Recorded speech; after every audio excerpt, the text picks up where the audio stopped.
바다에서 2m 안팎으로 비교적 높게 일겠습니다. 서울의 현재 기온은 23.8도입니다. 지금까지 아나운서 이재홍이었습니다. 지금 시각은 5시 5분입니다. KBS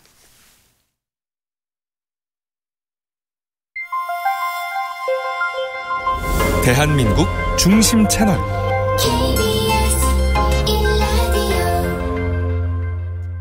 Listen, everyone.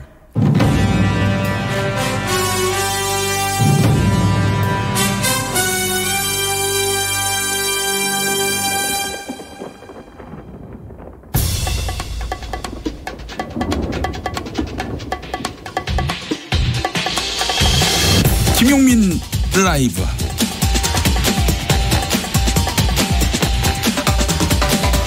(2019년 5월 28일) 화요일입니다. 안녕하십니까, 김용민입니다. 식품의약품안전처가 오늘 코롱생명과학의 골관절염 유전자 치료제 인보사 K주, 줄여서 인보사라고 하지요. 이 인보사의 품목 허가를 취소했습니다.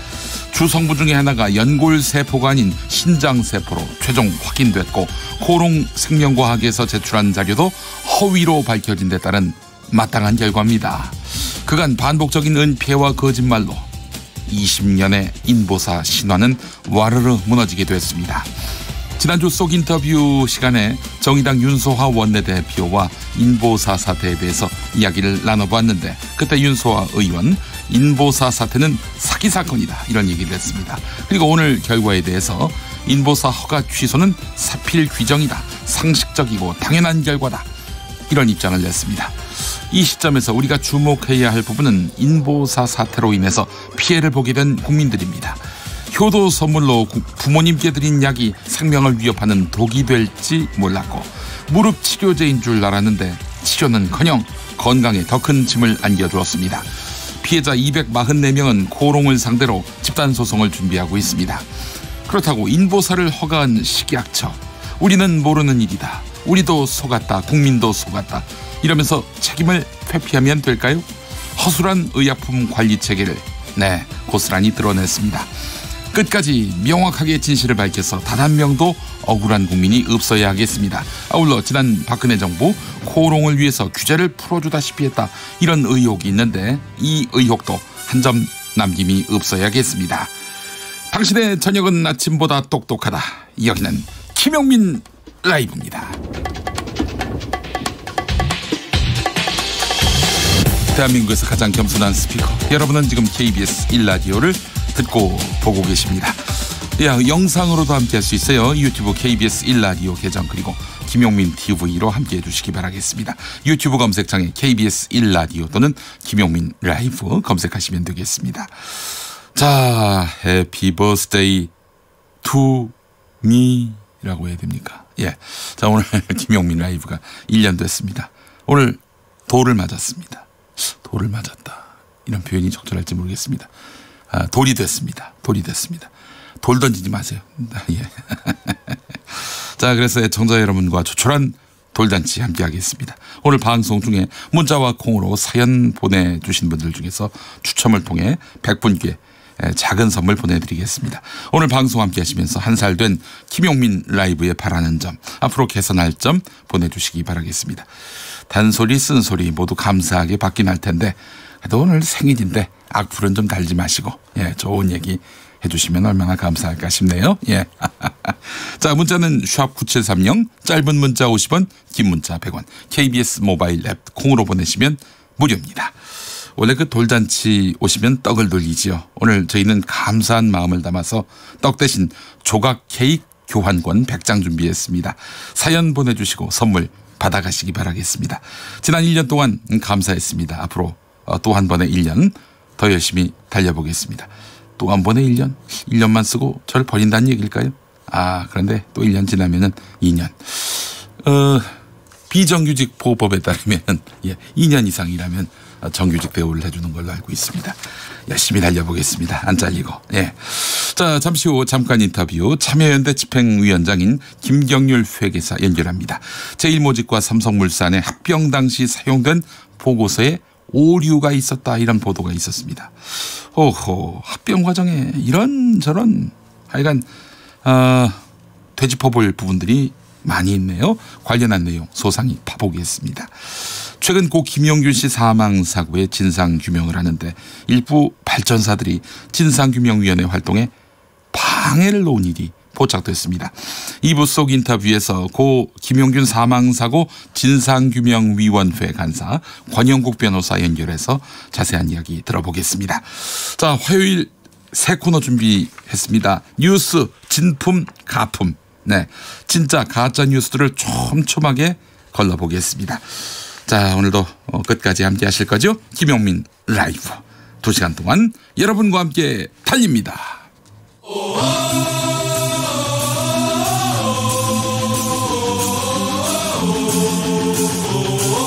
김용민 라이브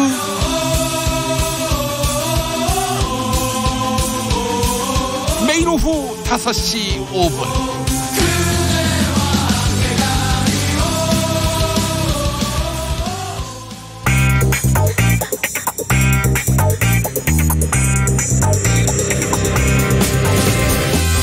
오늘 타임라인을 수놓은 말말말 김용민 라이브가 수집해서 들려드립니다. 소리로 듣는 그리고 세상을 읽는 뉴스, 세상의 모든 핫뜨거운 목소리 그 말말말에 김용민 생각까지 더해서 리뷰합니다. 자, 지금부터 볼륨 업, 귀 쫑긋 핫 소리. 오늘 이어는 말로 드린 이야기입니다마는 식품의약품안전처가 코롱생명과학의 골관절염 유전자 치료제 인보사 K주, 즉 인보사의 품목 허가를 취소했습니다. 허가받을 때만 하더라도 연골세포로 보고해놓고는 실제로는 딴 세포, 즉 신장세포를 원료로 썼다는 겁니다. 한마디로 코롱생명과학이 허위로 자료를 꾸민 것인데요. 식품의약품안전처가 그래서 코롱생명과학을 형사 고발하기로 했습니다. 자, 그렇다면 식약처의 인허가 과정은 문제가 없었을까요? 한국환자단체연합회에 따르면 1회당 700만 원에서 800만 원인 고가 치료를 받은 환자가 3,707명에 달합니다. 피해자가 발생할 때까지 엄청나게 피해 규모가 불어날 때까지 식약처는 무엇을 했는가 묻지 않을 수가 없습니다. 식품의약품안전처에서 강석연 바이오 생약국장의 발표 들어보시겠습니다. 그간 식약처는 코롱생명과학의 이액이 신장세포로 바뀐 경위와 그 이유를 입증할 수 있는 일체의 자료 제출을 요구하여 검토하였으며 자체적으로 시험 검사도 진행하였고 또한 코롱생명과학에 대한 현장 조사와 코롱 티슈 유진에 대한 미국 현지 실사 등 추가 검정도 진행하였습니다. 식약처는 이번 사건을 계기로 연구 개발부터 허가, 생산, 사용에 이르는 전주기 안전관리를 강화할 계획입니다. 특히 인체세포 등 관리업을 신설하여 연구 개발 단계부터 관리를 강화하고 세포의 채취부터 공급에 이르기까지 단계별 안전 및 품질 관리 기준을 마련할 계획입니다. 김용민 라이브. 과거 선거 캠프에서 한솥밥 먹던 사이끼리 어쩌다 저녁 식사 함께했다. 이 뉴스가 될 리가 없겠죠. 그런데 두 사람의 처지가 달라져서 한 사람은 국가정보원장이 되고 다른 한 사람은 여당의 선거전략 싱크탱크가 됐어요. 이들이 만났다면 모양새가 썩 좋지 않습니다. 지난 정부 때 트라우마 때문인데요. 그때는 정보기관, 수사기관이 여당과 한몸이었잖아요. 바른미래당 소속 이혜훈 국회 정보위원장은 국정원의 국내 정치 개입 의혹이 짙다고 말했습니다. 사적인 만남이라 괜찮다 이런 반박이 있었는데 이에 대해서 일단 이혜훈 위원장 발끈하고 있습니다. 국정원장은 국회 정보위원장도 따로 만나지 않는 자리라는 이야기입니다. KBS 1라디오 김경래의 최강시사 그 일부를 들어보겠습니다. 국정원장 입장에서는 업무 파트너로 보면 국정 운영에 있어서 제1호 업무 파트너가 저예요. 그렇죠. 그런데 저는 1분도 독대를 한 적이 없습니다. 그래요? 제가 취임하고 지금까지 이렇게 많은 세월이 흘렀는데도 국정원장은 그렇게 독대를 할 수 있는 분이 아니에요. 그다음에 더 기가 막힌 거는 하노이 회담이라고 그러면 굉장히 중요한 문제고 국정원장한테는 제일 넘버원 중요한 날이었잖아요. 네. 근데 그날 제가 이제 국정원장에게 뭔가 제안할 일이 있어서 급히 전화번호를 달라고 국정원에 얘기를 했더니 국정원장에게는 아무나 전화할 수 있는 대상이 아니다. 국정원장은. 그래서 심지어 정보위원장인 저에게도 국정원장의 번호를 줄 수가 없다. 제가 5번이나 요청했는데 안 준다고 얘기를 해가지고 결국은 제가 전화번호를 그날 못 받았어요. 이제 이런 정도가 국정원장의 위치입니다. 네. 그런데 뭐 사적인 사람을 개인적으로 만났기 때문에 문제가 없다? 네. 그거는 마치 박근혜 대통령이 최순실 씨랑 아주 오래된 지인이고 너무나 가까운 가족 같은 사람이라 그렇게 만나서 여러 가지 의논을 한 게 아무 문제가 없다고 얘기하는 거랑 뭐가 다르겠습니까? 김용민 라이브. 유명 밴드 멤버부터 걸그룹 출신 연예인까지 학교 폭력 사건에 연루됐다. 이런 의혹이 SNS상에서 잇따라 제기되고 있습니다. 미투라는 말이 있었는데요. 이제는 학폭투라는 신조어까지 생겨났습니다. 그런데 말이죠. 학교 폭력은 성인이 돼서 겪는 폭력보다 양상과 여파면에서 심각합니다. 방치해서는 안 된다는 겁니다. 방치하면 피해자도 가해자도 모두 훗날 피해자가 된다. 이런 지적이 제기됐습니다. 가해자도 피해자가 된다? YTN 라디오 김호성의 출발 새아침에 출연한 백기종 전 수서경찰서 강력계 팀장의 말 들어보시죠. 대인 기피증이나 어떤 시민성 이런 어떤 병리적인 현상이 생기는데 그걸 극복하기 위해서 오히려 또 다른 폭력을 행사를 해요. 그러니까 학교 다닐 때 학폭을 했던 가해자가 나중에 그런 어떤 죄책감도 생기기도 해요. 그러면서 어떤 병적인 부분이 또 돌출하는데 더욱 포악해지는 형태. 그러니까 그 폭력을 했던 사람이 점점 더 포악해지는 그런 사례가 생기고 유형으로 변질되기도 하는데 그래서 학폭이라고 하는 부분은 성인 20세가 지난 이후에 폭력은 그래도 소위 말하면 해소가 되고 치유가 쉽습니다. 하지만 어떤 인지 능력이 감수성이 굉장히 예민하고 인지 능력이 떨어진 형태의 가해나 피해는 똑같은 피해자가 될 수 있다. 네네. 엄청난 후유증이 온다라고 하는 부분. 그래서 결코 학교 폭력을 가볍게 봐서는 안 된다는 저는 그런 화두를 던지고 싶어요. 김용민 라이브. MBC 탐사기획 프로그램 스트레이트가 어제는 YG 엔터테인먼트 양현석 대표의 성접대 의혹 보도를 했습니다. 리포트를 한 고은상 MBC 기자는 MBC 라디오 시민보의 시선집중과의 인터뷰를 통해 양현석 대표 등 YG 엔터테인먼트 관계자와 아시아 재력가 등 남성 8명의 식사 자리에 여성 25명이 함께했다고 보도했습니다. 특히 여성 가운데 10명은 일명 정마담이 동원한 화류계 여성들이었으며 초대된 일반인 중에는 남양유업 창업자 외손녀 황하나 씨도 있어서 눈길을 끌었는데요. 한편 YG 엔터테인먼트의 양현석 대표가 외국인 투자자를 상대로 성접대를 했다는 의혹에 대해서 경찰은 사실 확인이 필요한 부분이 있는지 보도 내용을 검토하겠다고 밝혔습니다. YG 측은 전면 부인했습니다. 고은상 기자 인터뷰 들어보시죠. 이상하게도 이 식사 자리에는 남성보다 초대된 여성들이 훨씬 더 많았다고 합니다. 복수의 제보자는 참석자의 면면과 인원수까지 구체적으로 기억하고 있었습니다.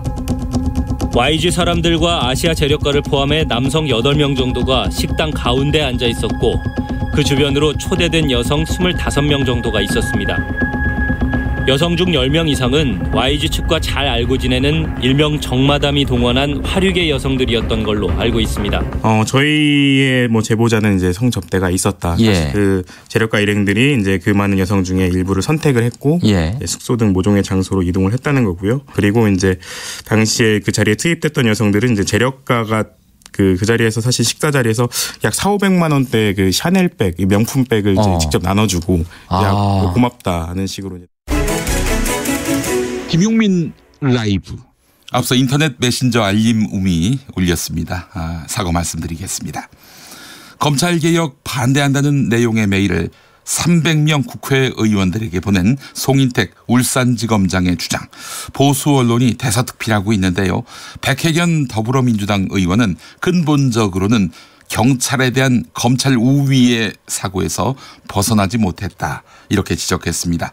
검사 출신인 백혜련 의원은 CBS 라디오 김현정의 뉴스쇼와의 인터뷰에서 송 검사장이 검찰의 입장은 이미 검찰총장이 여러 형태로 밝혔는데 그런데 개인 자격으로 또 그렇게 말을 한다는 것은 공직자로서 올바른 자세가 아니다. 이렇게 질책했습니다. 자, 송인택 지검장 발언에 대한 백혜련 의원의 논평 들어보시겠습니다. 저는 검찰개혁이 논의되는 게 어떤 몇몇 특별수사나 공안수사가 잘못되어서만이 아닙니다. 그 부분으로 촉발된 부분도 있지만 근본적으로는 검찰이 가지고 있는 무소불위의 권한에 대한 문제인 것이고요. 그래서 그것을 해결하기 위해서 수사권 조정 논의가 시작된 겁니다. 그러니까 수사의 98%가 경찰에서 이루어지고 있는데 실제로 수사와 관련해서 경찰이 가지고 있는 권한은 형사소송법상의 수사개시권 단 하나입니다. 항아나 사건 같은 거 경찰에서 덮어버리면 어떡하냐. 그런데요, 이 항아나 원래 사건이 검찰에서 수사 중단한 겁니다. 검찰에서 경찰에서 조사했던 것을 다 가져가서 보고 마지막 무혐의 처분은 검찰에서 한 것이에요.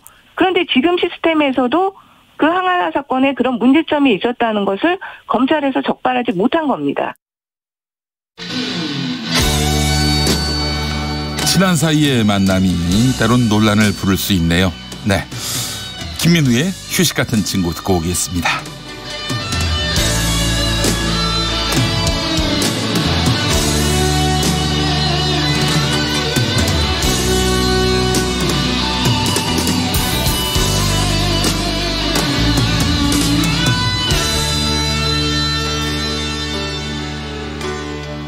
내 좋은 여자친구는 가끔씩 나를 보면 얘기를 해달라 졸라들고는 하지.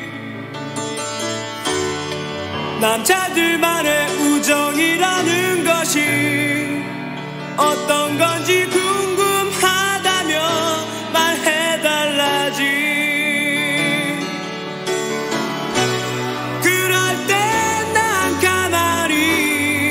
혼자서 웃고 있다가 너의 얼굴 떠올라 또 한 번 웃지.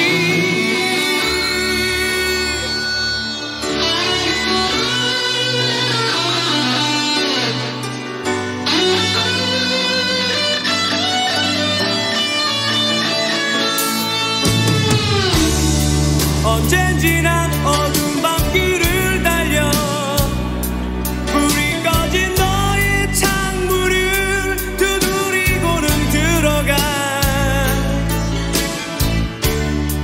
내 옆에 그냥 누워만 있었지.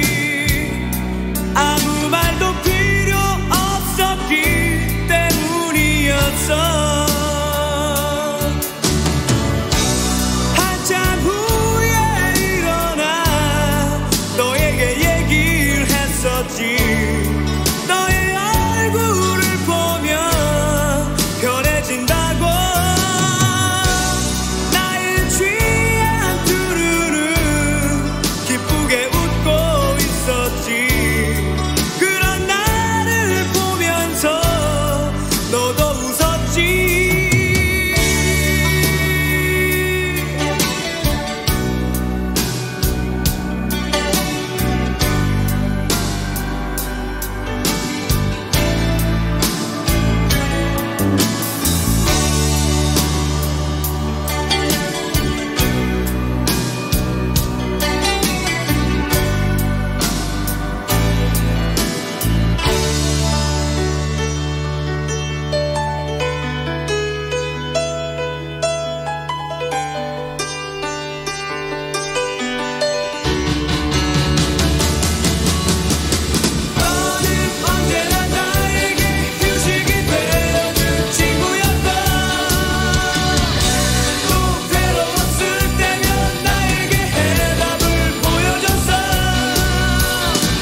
네, 김용민 라이브가 우리 애청자 여러분에게 휴식 같은 친구가 되길 바랍니다 라는 멘트를 하면은 좀 상투적일까요? 어때요? 예, 상투적이라는 표정을 짓고 있네요. 예, 알겠습니다. 이 노래가 말이죠, 후렴구가 나올 때까지 3분이 걸리는 노래입니다. 그래도 참 좋아요. 휴식 같은 친구 김민우 씨 노래 들었습니다.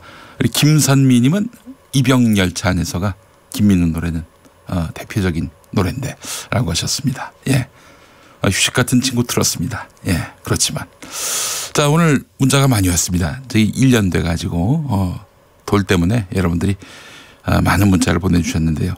선물에 눈이 어두워서 보내신 것 같지는 않고, 예, 진심으로 저희를 축하해 주기 위해서 보내신 문자로 받아드리겠습니다. 4818번 쓰시는 분, 지치고 힘들 때 바른 소리로 화끈하게 웃겨줘서 스트레스 날리게 해줘서 고맙습니다 라고 해주셨습니다. 감사합니다. 장호미님, 돌맞이 축하드려요. 축의금은 없고 다만 열심히 청취하고 댓글로 응원하겠습니다.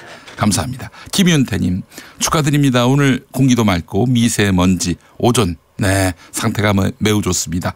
늘 맑은 뉴스 많이 해주세요 라고 하셨고요. 자, 을아차 김여사님, 1부가 진짜 재밌는데, 네, 1부 전국방송 가자 라고 하셨습니다. 지금 저희 그 김용민 라이브 1부는요, 서울, 그리고 대구, 포항, 안동, 아울러 청주, 그리고 제주에서 방송을 들으실 수 있고, 2부는 전국 방송입니다. 예.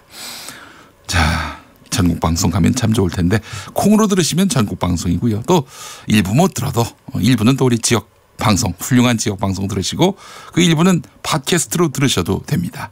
얼마든지 길은 많습니다. 자, 많이 또 들어주시면 감사하겠고, 1216번 쓰시는 분, 뉴스 공장 제치고 김용민 라이브 청취율 1등을 위해서 고고. 네. 근데 참 산이 많아 보입니다. 높아 보이기도 하고요. 예, 많이 도와주시기 바라겠습니다. 1926번 쓰시는 분, 조각 케이크를 주신다니 축하드리는 거 아니고요. 조각 케이크를 준다고 해서 축하 메시지 보내는 건 아니고요. 진심 축하합니다. 시사방송을 큰 소리로 웃으며 들으니 속이 시원합니다. 혼자 낄낄거릴 때가 많습니다. 듣다가 늘 잘 들어요. 대구 아줌마입니다. 감사합니다. 대구에서 이렇게 보내주셨어요. 자, 7805번 쓰시는 분, 첫돌 축하합니다. 첫돌 잔치하면 시를 잡으세요. 오래오래 방송 청취할 수 있도록 해주시기를 부탁합니다 라고 하셨습니다. 7200번 쓰시는 분, 제 생일과 같네요. 서로 축하해주면서 오래오래 같이 해요 라고 하셨습니다. 7200번님 생신 축하드립니다. 자, 4775번 쓰시는 분, 김용민 라이브를 단 하루도 못 들으면 나침반 없이 항해하는 무역선이지요. 아이고, 멋진 비유입니다. 케이크를 부르는 그런 문자였습니다. 예, 감사합니다. 자, 5시 27분 지나고 있는데요. KBS 교통정보센터로 가보겠습니다. 박경은 씨. 네, 고속도로는 교통량 늘고 있습니다. 돌발 상황들도 있기 때문에 주의 운전하셔야겠습니다. 중부 내륙고속도로 창원 쪽으로는 감곡 부근 1차로 막고 사고 처리하고 있기 때문에 일대 정체고요. 반대 양평 쪽으로 여주 부근에서도 역시 작업 때문에 4km 구간 속도 줄입니다. 남해고속도로 순천 쪽으로는 서김해 부근과 창원 2터널 출구부 각각 갓길에 고장난 화물차 처리하고 있어서 주의하셔야겠고요. 경부고속도로 서울 쪽으로 오산에서 기흥 사이 작업 진행되고 있기 때문에 지금 오산 부근으로 6km 구간 여파받습니다. 더 가서 수원 부근과 판교 부근, 또 달래내에서 반포 쪽으로 속도 늦춥니다. 영동고속도로 인천 방향이고요. 마성터널 부근과 동수원에서 광교터널, 또 군자에서 영동고속도로 시점 쪽으로 더디게 이동하고 있고요. 또 반대 강릉 쪽으로는 광교터널 부근인데요. 5차로 막고 고장난 차 처리하고 있기 때문에 차로 변경에 유의하셔야겠습니다. 서해안고속도로 서울 쪽으로 발안에서 화성휴게소, 매송에서 용담터널, 또 서서울 요금소에서 조남 부근과 일찍부터 금천 쪽으로 정체입니다. KBS 교통정보센터였습니다. 김용민 라이브. 잠깐 인터뷰 준비했습니다. 얼마 전 참여연대에서 이런 발표를 했습니다. 제일모직과 삼성물산 합병 때 회계법인들의 부실 보고서로 이재용 부회장이 부당 이득을 얻었다. 자, 이게 무슨 내용일까요? 참여연대 집행위원장인 김경률 회계사 연결돼 있습니다. 김경률 회계사님. 예, 안녕하세요. 반갑습니다. 네, 이재용 부회장이 무슨 이득을 얻은 겁니까? 예.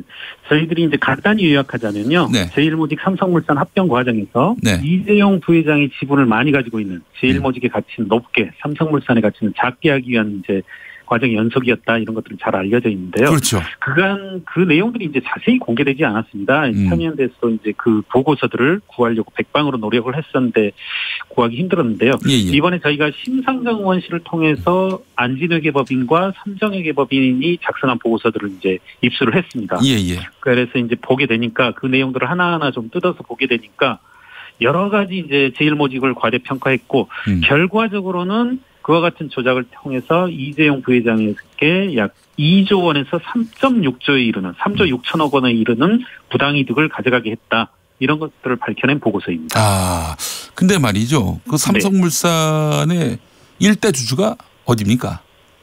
삼성물산. 네, 합병전. 네. 합병전 삼성물산의 최대 주주는 잠시만요.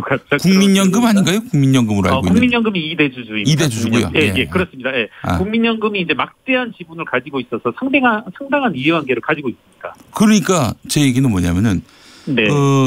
제1모직의 가치가 뻥튀기 됐다면은 그 상대적으로 삼성물산의 주식 가치는 떨어졌을 것이고요. 둘을 합병하려다 보니 그러면은 우리 국민연금이 손해를 많이 봤다. 이렇게 계산할 수 있는 거 아니겠습니까? 이 합병 과정에서 국민연금이 3차례의 보고서를 발행합니다. 네네. 첫 번째 보고서를 보게 되면 예. 이 합병 비율 1대 0.35라는 비율이 상당히 문제가 있고 네. 이에 따르는 합병을 우리가 찬성하게 되면 국민연금은 상당한 손해를 볼 수밖에 없다. 이런 보고서 내용이 있고요. 이런 내용들을 계속 이제 당시의 장관이었던 문영표 장관, 네. 홍한성 국장들에게 계속 보고를 합니다. 네네. 그런데 이제 문영표 장관과 홍한성 국장들은 자꾸 그런 식의 보고서 올리지 말고 제1모직의 가치를 좀 더 높여봐라. 이와 같은 명령이 있게 되고 따라서 1차, 2차, 3차로 가면서는 점점 이제 강도가 약해지다가 3차 보고서에 이르러서는 한번 해볼 만한 합병이다. 국민연금도 충분히 찬성할 만한 합병이다. 이런 식의 이제 보고서까지 급기야 나오게 됩니다. 그러니까 문영표 씨나 홍한선 씨는 네. 국민연금을 책임지는 입장에서 국민연금의 이득을 더 강화시켜야 하는데 손해 보는 방향으로 이렇게 결론을 도출하라라고 지시한 거 아닙니까? 그렇습니다. 예. 국민연금의 손해라는 것이 곧 우리 이제 국민연금이 곧 국민들의 노후 대책이고 노후 자금일 텐데요. 그렇습니다. 결국 우리 국민들의 손해 인생인 거죠. 이거 정말 어디까지 이게 진짜 우리가 인내를 해야 되는지 모르겠습니다만은. 예. 네. 자, 이제 보고서 이야기로 다시 돌아가 보면은 제1모직과 삼성물산의 합병 비율이 1대 0.35.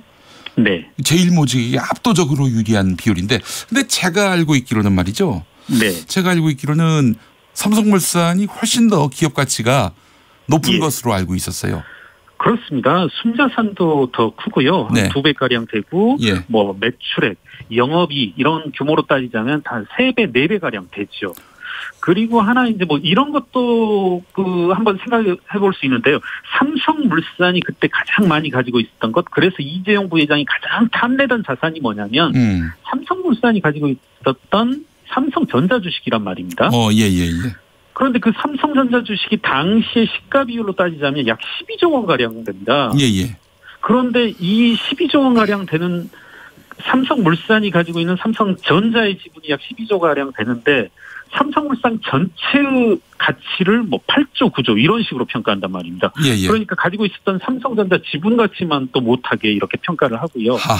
기타 이렇게 이제 언론들에서 나오고 있지만 저희가 이제 보고서를 통해 이제 직접 확인한 건 뭐냐면 당시 제1모직은 아무런 그 과거의 사업 계획에도 그리고 심지어 지금조차도 시행하고 있지 않은 제1모직 바이오 부분이란 가치 이런 걸 무작정 이제 3조로 끼워 넣기를 해버린다든가. 삼성물산의 가치는 계속 낮추면서 제1모직의 가치는 실체도 있지 않은 어떤 기업의 가치, 부문의 가치를 넣어서 계속 끝도 없이 이제 상승시켰던 거죠. 자, 그렇다면 참여연대에서 보정한 합병 비율. 합병 비율은 어떻습니까? 저희 이제 1대 0.35였었는데요. 이제 합병 비율이.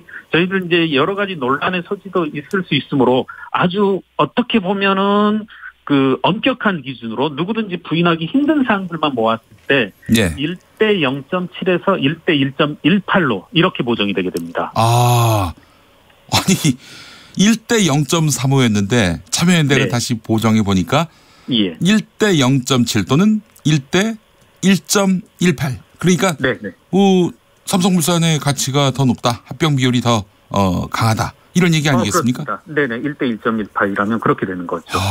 그래요.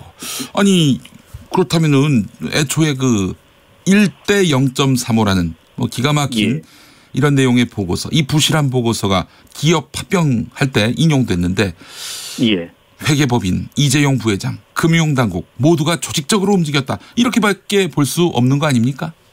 그렇죠. 저희들이 이제 봤을 때 그 회계법인의 보고서는 이게 정말 회계법인이 작성했을까? 과거 이제 콜옵션 평가 보고서도 신용평가회사들이 삼성의 요구에 의해서 10만 원, 40만 원 이렇게 그리고 삼성이 제공한 문건대로 작성된 게 밝혀졌는데요. 저희도 이 보고서를 보면서 드는 의구심이 이게 과연 회계사들이 작성했을까? 혹시라도 삼성 측이 작성해 준 게 아닐까라는 그런 이제 의심마저 들 정도로 좀 형편없는 보고서라고 해야 될까요? 삼성이 만들어줘가지고 회계법인은 그냥 이름만 빌려줘서 도장 찍는. 이랬을 수도 있을 것이다. 회계사가 작성한 보고서라고 보기는 좀 힘들었습니다. 그래요.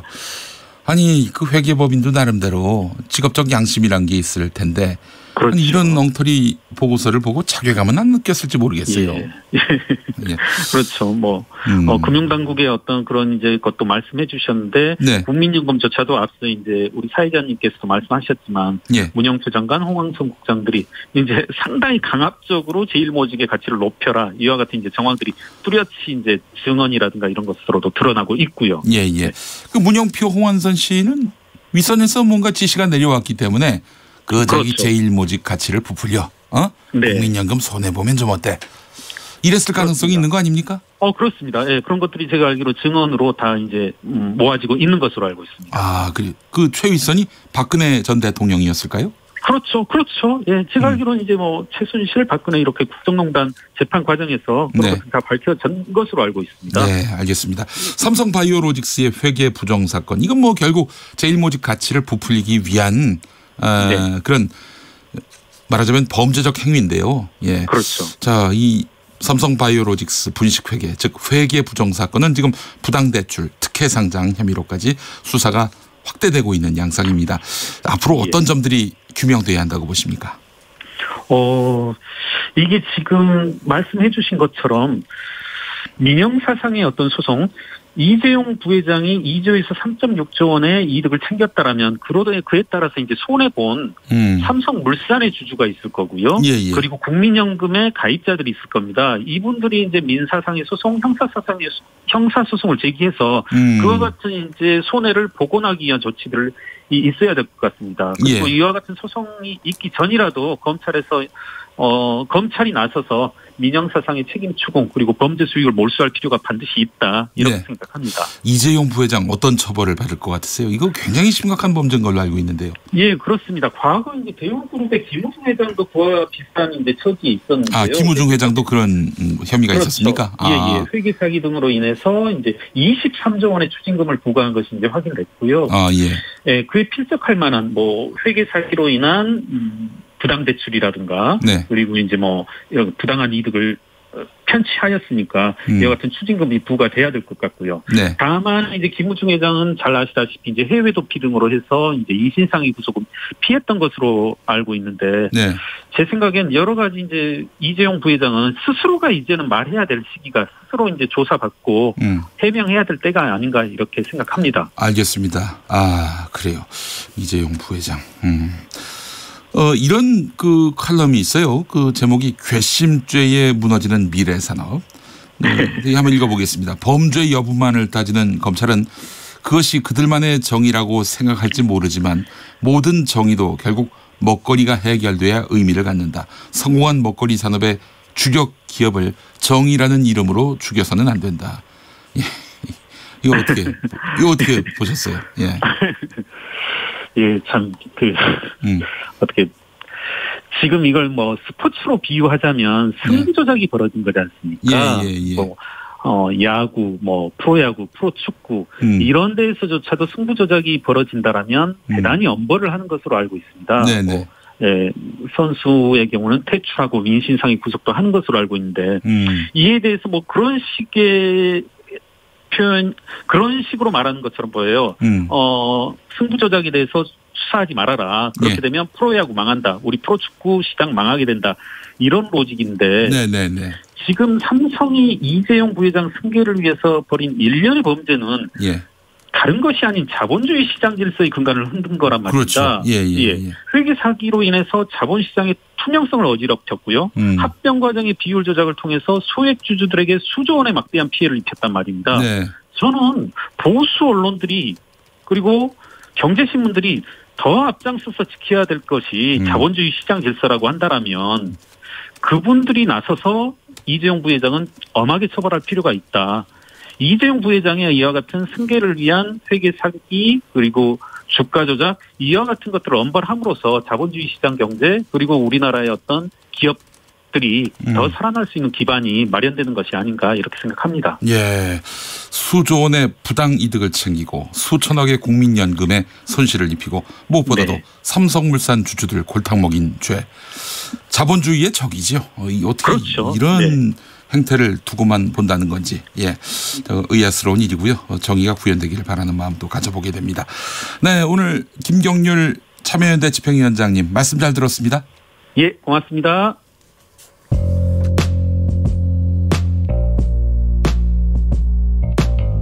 당신의 저녁은 아침보다 똑똑하다.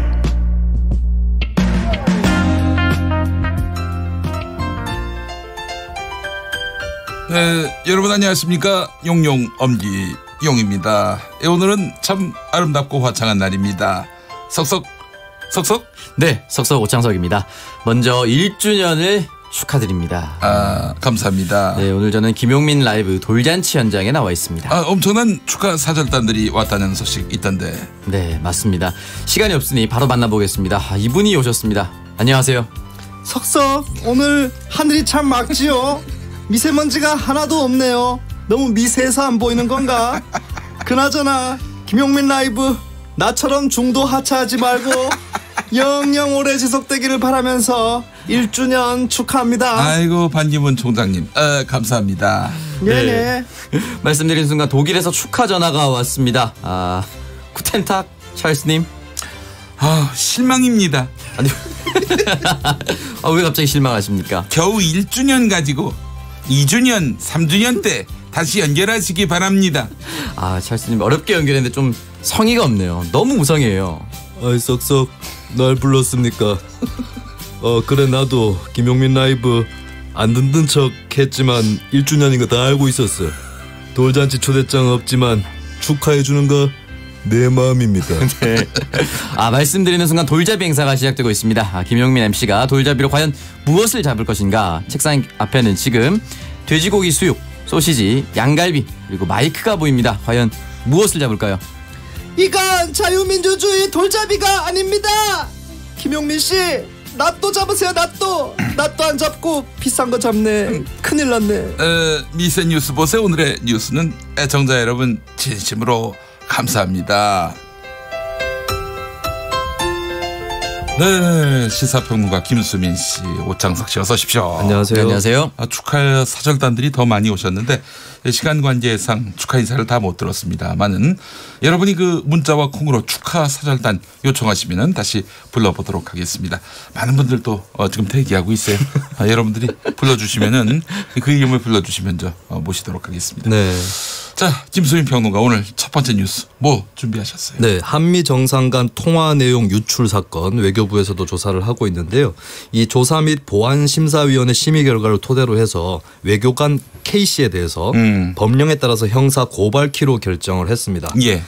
보안심사위원회를 개최를 해서 이제 이 외교관 말고도 직원 3명에 대해서 중징계 의결을 요구키로 결정을 했고요. 네네. K씨 같은 경우는 징계위가 열리면 중징계를 피할 수 없다는 전망이 나올 뿐더러 파면도 가능할 것이다. 파면이요? 라는 얘기가 또 나오고 있습니다. 파면하면은 퇴직금도 제대로 못 받을 텐데.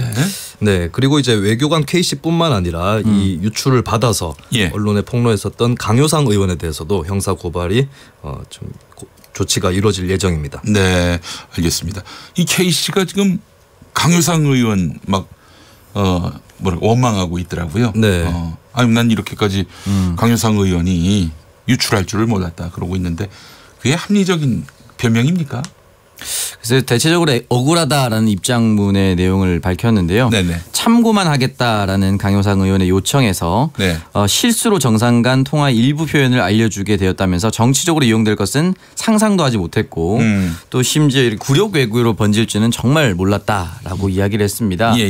또한 트럼프 대통령의 방한 가능성을 언급하면서 5월 방안에 대한 회의적인 입장을 밝혔는데 이 K씨는 트럼프 대통령이 조속한 방안이 외교적 성과라는 생각에 강효상 의원의 부정적인 의견을 바로잡아야겠다라고 생각하면서 5월이 확정된 건 아니지만 성사 가능성이 높아 보인다라는 내용을 풀어서 설명을 했습니다.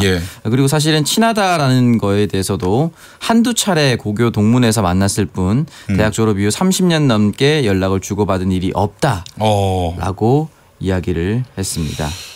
이거 어디까지 믿어야 될지 모르겠어요. 아니 그렇게 뭐 본 적도 없는 그냥 고등학교 선배 정도인데 국가 기밀인데 정상 간 그 통화 대화 내용인데 그거를 넘겨줬을 수 있을까? 이게 또 자유한국당 국회의원이면은 틀림없이 정치적으로 이용할 가능성이 높은데 이런 상황을 전혀 예견하지 못하고 그 통화 그 대화 내용을 넘겨줬다? 납득이 안 되는데요. 그리고 이제 1시간 전쯤에 한 언론의 보도에 따르면 이 외교관이 강 의원한테 유출을 해줬던 그 횟수가 3번이라고 해요. 그래서 이게 좀 상습적이다라고 볼 수 있기 때문에 이 외교관의 해명에 대해서는 조금 더 진상을 더 뚜렷하게 조사를 해야 될 것 같습니다. 네, 또 비겁한 변명이라고 느껴지는 부분이 무엇이 있냐면 국회의원에게 외교부 정책을 정확히 알리는 것도 업무라고 생각을 했다라고 얘기했습니다. 그런데 이제 이게 강효상 의원이 만약에 외교 통일 분야의 전문가라든지 거기 위원회 소속이라면 그럴 수도 있겠다라고 생각이 드는데요. 그래도 그 절차가 있죠. 최대한 양보해서 그렇게 할 수도 있는데요. 강효상 의원은 전반기에 과학기술정보방송통신위원회 소속이었고 후반기 현재는 환경노동위원회입니다. 그러니까 외교부와는 전혀 무관한 위원회 소속이기 때문에 이 역시 뭐 정책을 정확히 알리는 업무다라고 생각하는 건 역시 변명처럼 들려집니다. 자유한국당이 무능 외교 책임지고 강경화 외교부 장관 교체를 주장하고 있는데 아니 좀 이것도 더 황당하네요. 아니 지금 어느 당 국회의원이 통화 내용을 유출해 가지고 공개를 했습니까? 저희가 외교부 장관을 교체하면 그쪽에서도 대표를 사퇴하시지요. 라고 누군가 얘기할 것 같아요. 누군지는 말씀 안 드리겠습니다. 이모 총리. 이모 총리. 이모. 알겠습니다. 강효상 의원도 본인 SNS에 글을 올렸네요. 굉장히 놀랍게 이제 입장문을 발표했는데요. 친한 고교 후배가 고초를 겪고 있는 것 같아서 가슴이 미어진다라고 얘기했습니다. 아니 그 후배는 안 친하다고 얘기하잖아요. 두 사람의 얘기가 여기서부터 이제 좀 엇갈리기 시작합니다. 안 친하다고 그러는데. 외교관 K씨는 휴식 같은 친구일까요? 거의 연락을 하지 않았다라고 하고 강효상 그 정도면 휴지 같은 친구지. 그리고 판례에서도 기밀은 기본권 보호 차원에서 정말 제한적으로 적용해야 함을 명시하고 있다. 정부 여당에서 얘기하는 1에서 3등급의 자의적이고 행정편의적 분류가 아니다라고 얘기했습니다. 이러면서 야당 의원 탄압 과정이다. 그리고 이러한 작태에 대해서 결코 좌시하지 않겠다. 끝까지 맞서겠다라고 밝혔습니다. 네, 알겠습니다. 미모지존 읍스님. 신동욱 공화당 총재 초대해 주세요라고 문자를 보내셨습니다. 안녕하십니까. 전직 대통령의 제부 공화당의 총재 신동욱입니다. 여기 와서 보니 김용민 씨와 그 패거리들의 많은 허점들이 보이는군요. 알겠습니다. 또 다른 분은 이완영 의원도 모셔야 한다. 이 축하의 자리에 이완영 의원이 빠져서는 안 된다. 여러분 1주년 좋아하십니까? 아니면 너무 오래 갔다 싶어서 미워하십니까? 그래도 미워도 다시 한번 김용민밖에 없습니다. 아이고 감사합니다. 고맙습니다. 이렇게 축하의 또 멘트를 들으니까 저희가 또 힘이 샘솟습니다. 자, 김수민 평론가 다음 소식은 뭡니까? 네, 서훈 국가정보원장과 양정철 민주당 민주연구원장의 만찬 회동 논란이 계속 이어지고 있는데요. 네. 여기에 참석했던 중견 언론인 A씨가 연합뉴스와의 인터뷰에서 입을 열었습니다. 언론인도 참여를 했어요? 네, 뭐 이게 사적인 회동이라고 하니까 아직까지 이게 누군지 밝혀지진 않았는데요. 네. 뭐 그 자리에서 민감한 정치적 얘기는 없었다라는 것이 이 언론인 A씨의 증언이고요. 네네. 오히려 자신이 두 사람한테 좀 듣기 불편한 쓴소리를 많이 했다라고 하면서 그날 만남이 엉뚱한 의혹과 추측을 낳고 있어서 참석자 중에 한 사람으로서 매우 당혹스럽다라는 얘기를 했습니다. 그렇군요. 네, 그리고 이제 두 사람도 모처럼 만나서였는지 여기서 두 사람은 양 원장과 서훈 국가정보원장 둘을 얘기하는 거죠. 네네. 두 사람도 모처럼 만나서였는지 제가 모르는 과거 얘기를 소재로 대화하는 정도였다라고 강조했다고 합니다. 네, 그래요. 제가 양정철 원장하고 가까운 편입니다. 뭐 어떻게 해요? 집이 가깝나요? 아니, 여행도 같이 다니고 뭐 그랬어요. 네. 근데 그분하고 제가 식사를 같이 하면 또 이게 논란이 될까요? 그거는 논란이 안 됩니다. 왜 그렇습니까? 서훈 국정원장하고 김용민 MC하고 같습니까? 전혀 다르죠. 이 칭찬인가요? 비난인가요? 예? 집에 갈 때 한번 생각해 보시면 다시 한번 또 들어보도록 이게 기다 아니다의 해설에 관한 얘기를 네. 모든 것을 그렇게 좋다 옳다 나쁘다 그러다와 환원시킬 수 없다. 예. 네. 1주년을 맞아서 쓴소리를 해드리겠습니다. 예, 알겠습니다. 그러니까 제가 봤을 때는 이제 지난 정부 때 워낙에 권력기관장들끼리 또 이렇게 또 결탁하고 야합하고 이런 일들이 많다 보니까 국민들이 좀 예의주시하고 있는 것 같다는 느낌은 드네요. 네. 예. 다음엔 또 이런 일이 없어야 되지 않겠나 하는 생각을 해봅니다. 네. 예. 민감한 정치적 이야기가 없었다.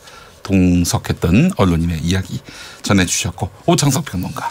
네, 지금 문재인 정권 임기 내 전시작전권 회수 이 첫 발의를 내딛었다라는 기사가 있는데요.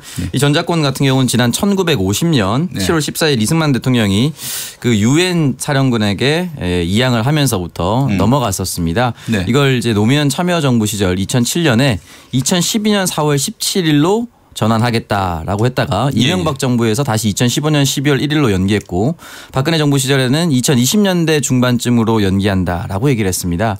그런데 이제 임기 내에 전환하겠다라고 문재인 대통령의 의지를 표명했고요.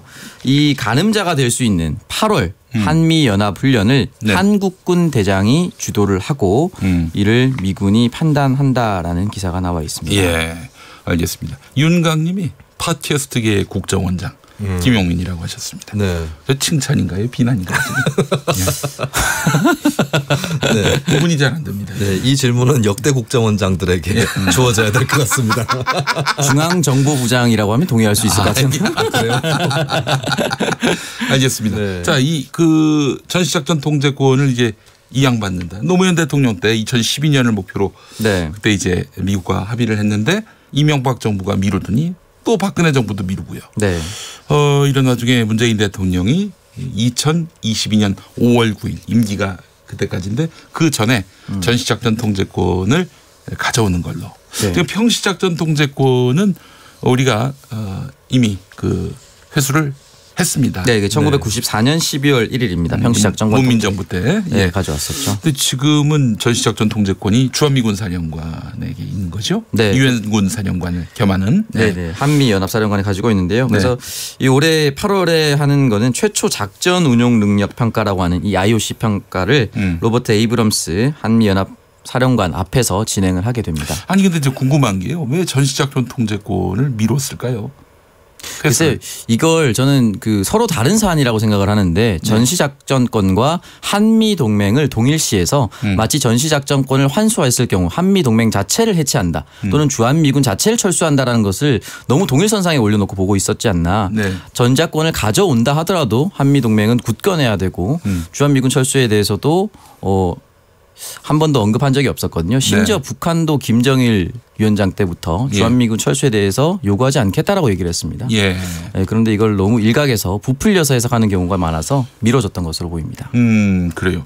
전시작전 통제권 그 미국에게서 가져오는 것을 반대했던 그 사람 중에 한 명이 그 나중에 군사기밀 유출한 혐의로 유죄 판결을 받았어요. 전 공군 참모총장. 참 부끄러운 일입니다.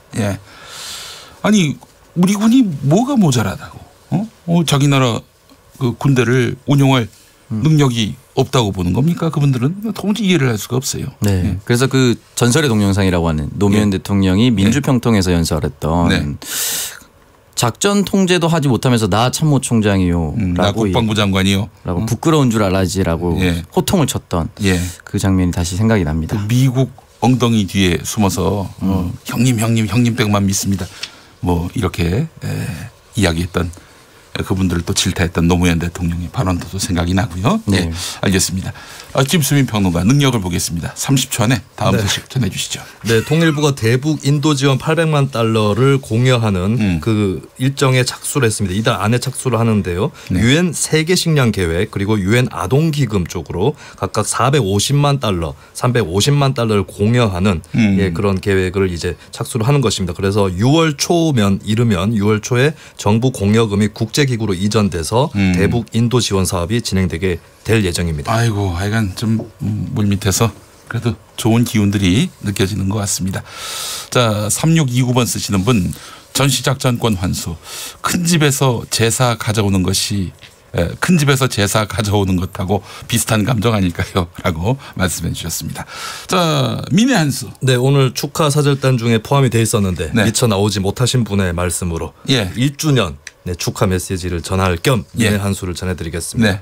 지난 1년의 추억이 내 머릿속에 놓여져 있다는 것. 김정은 국무위원장 반갑습니다. 예, 자, 서기한수. 1주년 김용민 MC 축하드리고요. 보이는 곳보다 보이지 않는 곳에서의 제작진의 노력이 더 컸다. 이거 지금 이게 바로 그 오래 가는 거죠. 선심성 멘트. 실을 잡은 거야. 실을. 돌잡이에서 실을 잡은 거예요. 자, 1부 마칩니다. 2부에서 뵐게요. 두 분 수고하셨습니다. 고맙습니다.